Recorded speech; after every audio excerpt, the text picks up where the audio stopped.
저도 일이 바빠가지고 하나도 관리 못하고 살 엄청 쪘었는데 일상 속 10가지 원칙만 지키니까 바로 한 2kg 정도가 빠졌습니다. 좀 보이지 않나요? 하나도 안 힘들고 그냥 평생 할 수 있다고 생각해요. 여러분 안녕하세요, 팅키토 김윤겸입니다. 여러분들 요즘 팅키토 유튜브 보면서 다이어트 하려고는 하시는 분들이 되게 많은 것 같아요. 근데 아무래도 일도 바쁘고 약속도 못하면은 이 다이어트라는 게 알긴 알지만 실천하는 게 너무 힘들다고 생각합니다. 저도 트레이너를 할 때는 맨날 움직이고 수업하고 하면서 활동량이 많으니까 이제 운동하기도 너무 좋은 환경이죠. 운동도 주 7일씩 하니까 체중이 굉장히 잘 유지가 됐었어요, 별다른 노력 없이도. 근데 사업을 시작하고 사무실 근무가 많아지면서 추가적인 노력을 안 하면은 체중이 절대 유지가 안 되더라고요. 그래서 저도 퇴사 이후에 직장인들이나 일반인들의 다이어트가 얼마나 힘든지 공감하기 시작했습니다. 살이 쪄가지고 스트레스를 정말 많이 받았어요. 칼같이 식단 지키는 것도 일이 너무 바쁘니까 거의 불가능할 정도였고 그냥 하루 종일 살 생각만 나면서 기분이 계속 안 좋았습니다. 근데 이번에 이제 연말연시 끝나고 진짜 관리를 시작해야겠다 생각을 하면서 일상 속에서 몇 가지만 고치려고 노력을 했던 것 같아요. 뭐 맨날 요리해서 식단 싸갖고 다니고 이런 것도 하나도 없고 운동도 저는 주에 3번 정도밖에 안 합니다. 근데 살이 빠진 이유는 일상 속에서 진짜 몇 가지 습관만 들이면서 그 사소한 것들이 쌓이면서 좀 건강해지고 살도 빠지게 된 것 같아요. 실제로 지난 영상에 비해서 지금 모습이 살이 많이 빠져 보일 겁니다. 뭐 같이 일하는 친구들은 알겠지만 제가 뭐 특별히 닭가슴살을 먹는다거나 운동을 더 추가로 한 것도 하나도 없고 평소에 일상생활에서 진짜 딱 몇 가지 지킨 것밖에 없어요. 그 원칙들이 뭐 저니까 지킬 수 있다거나 일반인들이 지키기 어려운 게 아니라 그냥 누구나 밥 먹기 전에 한 번 정도 생각하면은 충분히 지킬 수 있는 것들로 구성을 했습니다. 제가 그래서 기상, 운동, 식사, 출근, 수면 등 시간 순서에 따라서 쉽지만 효과는 엄청난 10가지 꿀팁에 대해서 알려드리겠습니다. 이것만 지키면은 진짜 큰 노력 없이 그냥 다 살 빠진다고 보시면 될 것 같아요. 오늘 전부 다 알려드릴게요. 저는 10,000명 이상의 다이어트 커뮤니티를 운영하고 있고요. 운동 강사들 대상으로 다이어트 강의를 하고 있습니다. 또한 다이어트 식단 브랜드 팅키토와 무설탕 한식 브랜드 제로밥상을 운영하고 있습니다. 다이어트가 어렵다고요? 제가 평생 날씬한 몸으로 살게 해드리겠습니다.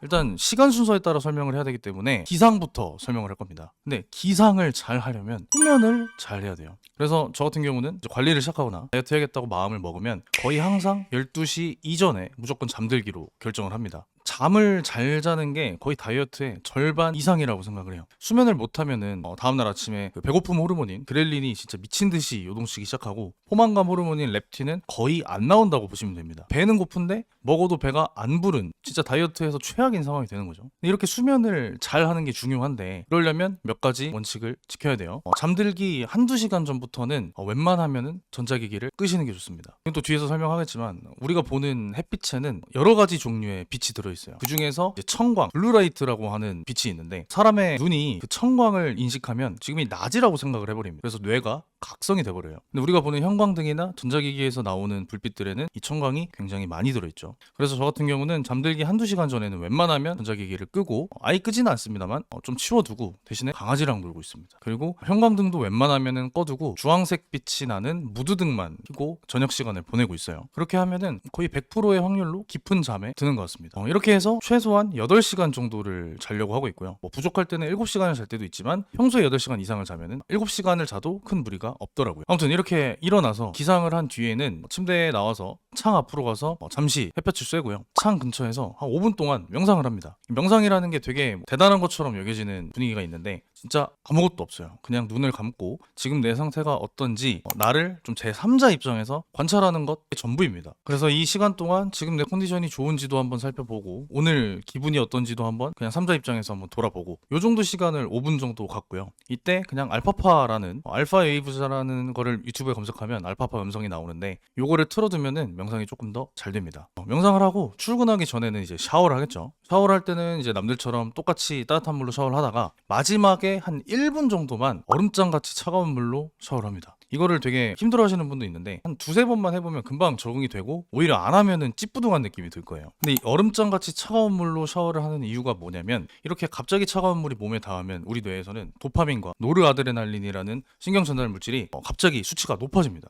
근데 얘네가 이제 뇌를 각성시키고 머리가 더 잘 돌아가게 하고 그런 상태가 되면은 되게 의욕이 많이 생기겠죠. 그래서 뇌가 잘 활성화되고 의욕이 많이 생겨야 우리가 오늘 하루 동안 자기 자신을 잘 통제하고 목표를 위해서 할 수 있는 행동들을 잘 지킬 수 있는 상태가 됩니다. 그래서 저 같은 경우는 찬물 샤워를 한 날과 안 한 날에 정신이 명료함 정도가 달라요. 그래서 요즘에는 무조건 하려고 하고 있고요. 그러면 뭐 똑같이 도파민이나 노르아드레날린이 나오는 뭐 커피 마셔도 되는 거 아니냐라고 할 수 있는데, 이 찬물 샤워를 했을 때는 수치가 높아지는 정도가 훨씬 가파르고 시간이 오래 지나서까지 높은 농도를 유지시켜 줄 수 있습니다. 그래서 다른 것보다 찬물 샤워가 훨씬 효과적이에요. 적응이 힘들다면은 한 1분까지 하지 말고 한 10초 정도씩 해가지고 10초, 20초, 30초 점차적으로 늘려가는 것도 좋은 방법입니다. 저도 실제로 그렇게 했고요. 그리고 샤워를 하고 뭐 준비를 해서 이제 출근을 하겠죠. 근데 저는 무조건 아침은 공복을 유지하고 있습니다. 그리고 공복 시간은 최소 한 16시간 정도는 꼭 지키려고 하고 있어요. 사실 아침에는 코티졸이라고 하는 호르몬이 자연스럽게 분비가 돼서 혈당이 좀 높아지는 상태가 됩니다. 그러니까 우리 몸의 입장에서 이제 밖에서 활동을 해야 되니까 에너지원을 충분히 공급받을 수 있도록 자연스럽게 혈당을 높이는 거죠.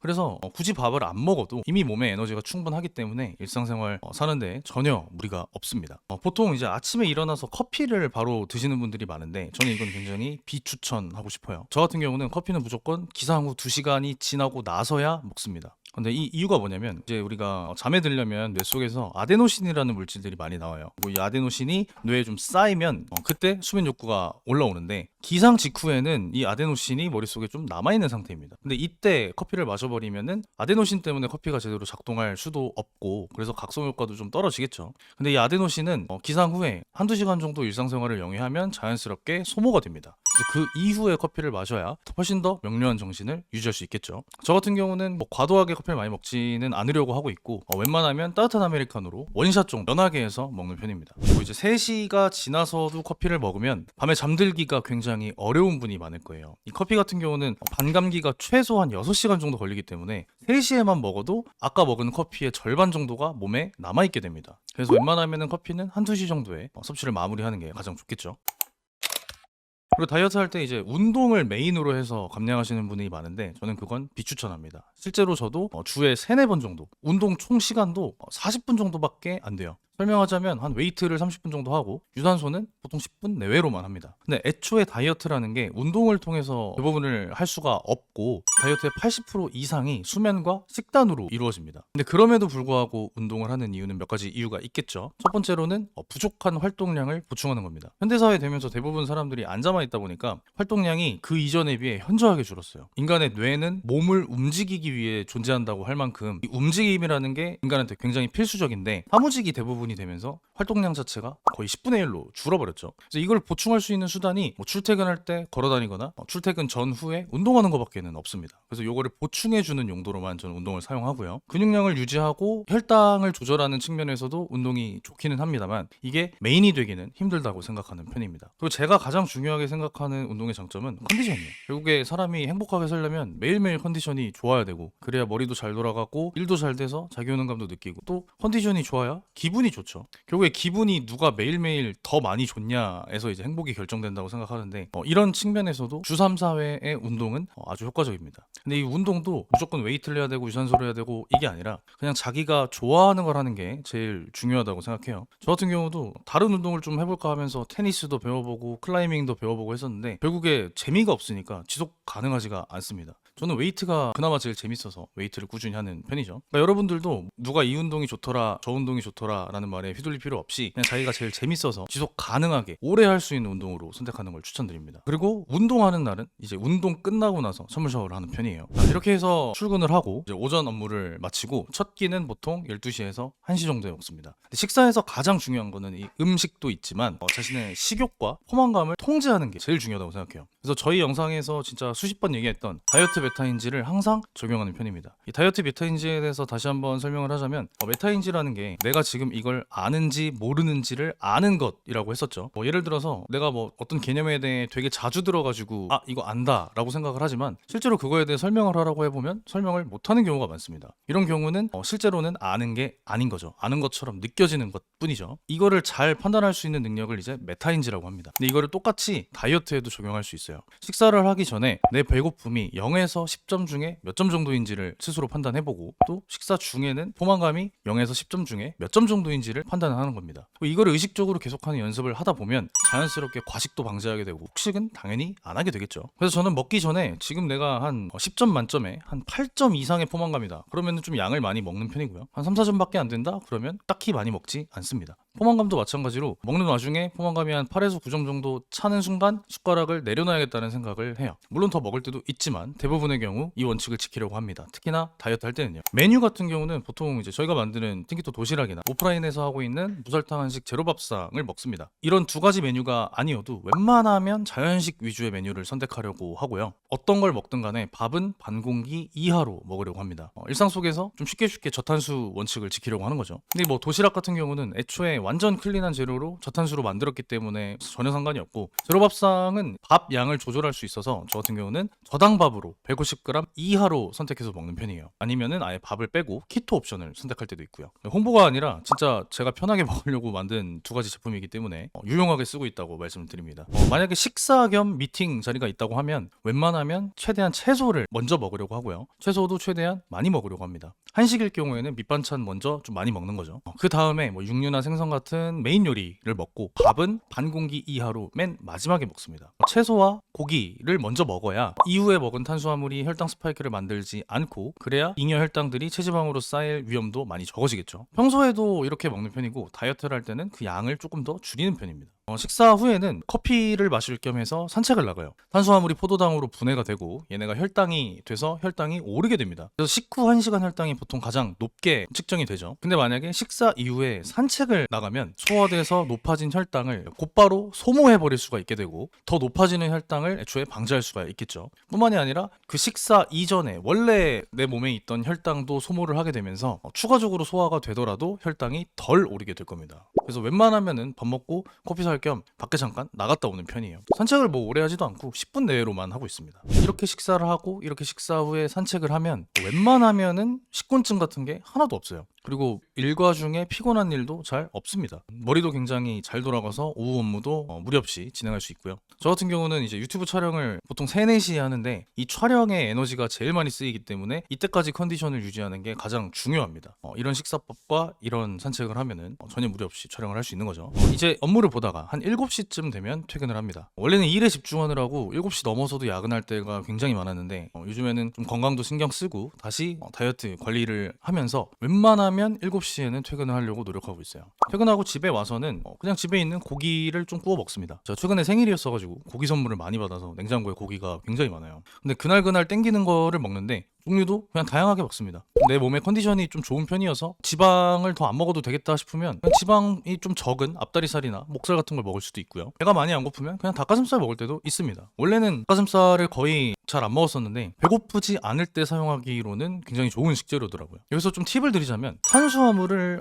저녁에 먹으면 수면에 도움이 굉장히 많이 됩니다. 수면의 질이 좋으려면 뇌에서 이제 멜라토닌이라는 물질이 많이 나와야 돼요. 이 멜라토닌은 세로토닌이라는 물질에서 만들어집니다. 그리고 또 세로토닌은 트립토판이라는 물질에서 만들어지고요. 이 트립토판은 보통 단백질을 먹으면 충분히 채워집니다. 근데 문제는 이 트립토판이 뇌로 이동해서 세로토닌이 되어야 수면에 도움이 되는 거죠. 근데 이 세로토닌이라는 물질은 이제 뇌에서 아무 물질이나 받아들이지 않기 때문에 혈내장벽이라는 필터를 하나 가지고 있는데, 이 트립토판은 자기 혼자서는 그 혈내장벽을 통과할 수가 없습니다. 그래서 단백질을 충분히 먹어도 딱히 수면에 도움이 안 되는 거죠. 근데 이 트립토판이 혈내장벽을 통과해서 뇌에 도달할 수 있게 도와주는 게 바로 인슐린입니다. 그래서 저녁에는 의도적으로 인슐린을 일정량 분비시키기 위해서 탄수화물을 먹어주는 거죠. 만약에 저탄건지나 키토제닉 뭐 이런 다이어트 하면서 좀 수면 장애가 온 분들이라면 탄수화물 섭취를 저녁으로 바꿔보는 것도 추천드립니다. 아마 도움이 많이 될 거예요. 퇴근 후에도 이제 일이 많으면 어쩔 수 없지만 웬만하면 퇴근 후에는 형광등을 끄고 있으려고 합니다. 보통은 이제 주황색 무드등을 하나 켠다고 했었죠. 그리고 잠들기 한두 시간 전에 다시 전자기기를 끄고 강아지랑 좀 놀려고 하고요. 잘 때는 제가 집에 암막 커튼이 없어가지고 안대를 끼고 잡니다. 아까 얘기했듯이 밝은 빛이 들어오면 우리 뇌는 각성이 돼버리기 때문에 그 빛을 최대한 차단하는 게 수면 질에 굉장히 중요해요. 잘 때 가장 중요한 것 중 하나가 소리입니다. 소리. 뭐 너무 시끄럽지 않아야 되는 건 당연하고 수면에 도움이 되는 소리를 들으면서 자는 것도 좋겠죠. 저 같은 경우는 이제 유튜버 중에 브레이너 제이라는 분이 있습니다. 그분이 만든 수면 유도 음악이 있는데 한 9시간짜리예요.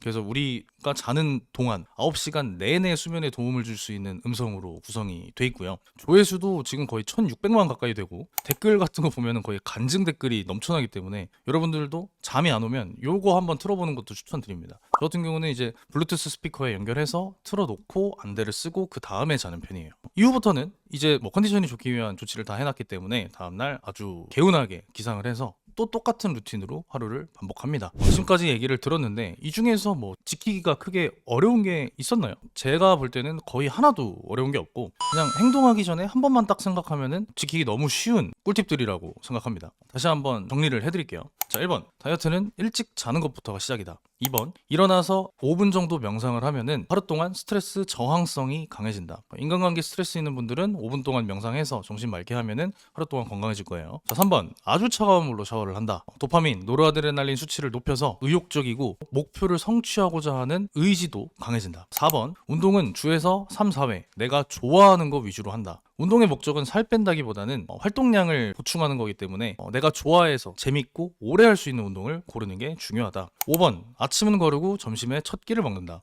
먹기 전에 무조건 배고픔과 포만감 수치를 측정한다. 자연식과 저탄수 원칙을 지키면서 채소, 육류, 탄수화물 순으로 순서를 지킨다. 그래야 혈당 스파이크를 방지할 수 있다. 6번 식사 후에 커피를 살 겸 산책을 한다. 혈당 스파이크 방지에 도움이 많이 되고 식곤증도 사라진다. 7번 커피는 무조건 기상 2시간 이후에 먹는다. 밤새 누적된 아데노신이 소비된 뒤에 먹어야 제대로 효과를 누릴 수 있다. 커피는 연하게 따뜻한 아메리카노로 먹는다. 8번 7시쯤 퇴근해서 집에서 고기를 구워 먹는다. 채소와 함께 다양한 고기를 그날그날 컨디션에 따라서 골라서 먹는다. 배가 많이 안 고프면 지방이 적은 부위를 사용하기도 한다. 만약 수면이 중요하다면 점심이나 저녁 중 저녁에 탄수화물을 먹는 것이 좋다. 9번 식사 후부터는 형광등을 끄고 무드 등으로 생활한다. 잠들기 2시간 전부터는 웬만하면 전자기기 사용을 금한다. 그리고 마지막으로는 암막 커튼, 안대, 수면 유도 음악을 사용해서 수면의 질을 높인다. 이렇게 10단계로 상황별 꿀팁들을 한번 드려봤고요. 아주 타이트한 식단을 지키기가 어려운 분들은 그냥 일상생활에서 꿀팁들을 상황별로 적용해 보셔도 좋을 것 같습니다. 진짜 노력 없이 한 2, 3kg 정도는 쉽게 빠지는 것 같아요. 이게 저뿐만이 아니라 제 주변 사람이나 단톡방이나 카페에서도 사소한 습관 하나로 살을 많이 빼신 분들이 후기를 들려주고 있습니다.